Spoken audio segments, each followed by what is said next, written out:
Nous avons fait appel à vous ce soir parce que depuis 30 ans, vous colportez une parole dont le sens n'est pas forcément relayé. C'est un petit peu comme si cette vérité était taboue. Tous les hommes et les femmes qui vivent sur cette terre, Yves Coppens, viennent-ils de la même souche? Absolument, absolument. Tous les premiers hommes sont apparus en Afrique et depuis les premiers hommes, on considère qu'il y a eu 100 milliards d'êtres humains sur Terre. la Terre. Et les 100 milliards, comme bien sûr les 6 milliards d'hommes d'aujourd'hui, viennent tous de cette souche, de ce berceau tropical et africain. Tous nos ancêtres étaient africains. Tous nos ancêtres étaient africains. Nous sommes tous africains, Karine. Bah oui, moi je le sais en revanche.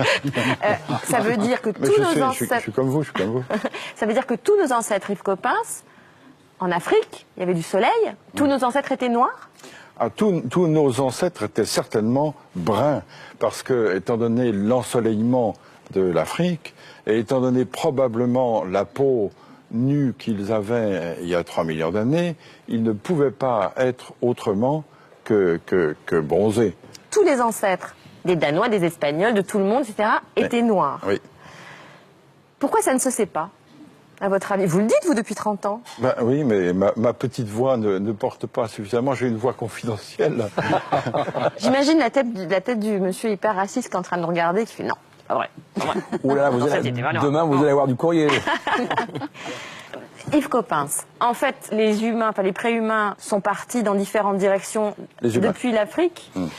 Et puis, pour s'adapter au climat, pour s'adapter à leur environnement, ils ont déterminé des traits qui étaient le plus adaptés, c'est ça?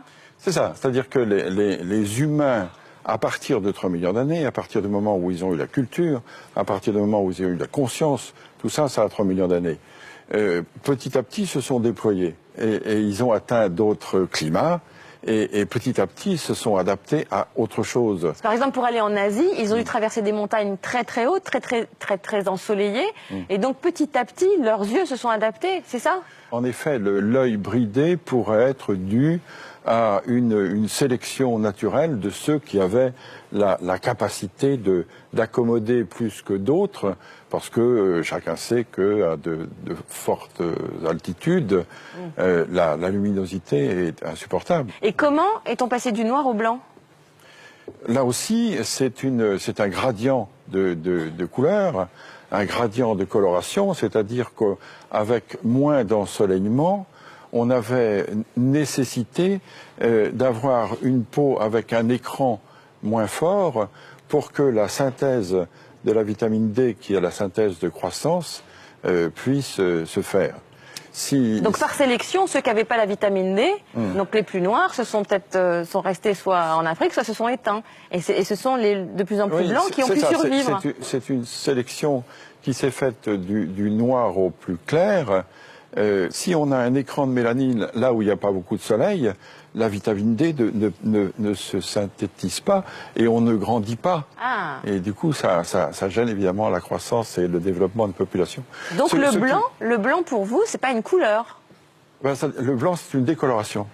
Les blancs sont décolorés pour vous? Oui, je suis un décoloré. Ah oui. Et l'œil bleu, c'est épouvantable ce que je vais dire. C'est un œil qui n'a pas de couleur, c'est le fond qui se reflète. Ah, c'est intéressant. Bah non. Bah si. Merci beaucoup Yves Coppens. Je voulais ajouter quelque chose qu'on ne sait peut-être pas assez. Vous savez qu'aujourd'hui, les 6 milliards et demi d'hommes qui sont sur la Terre sont 6 milliards et demi d'Homo sapiens sapiens.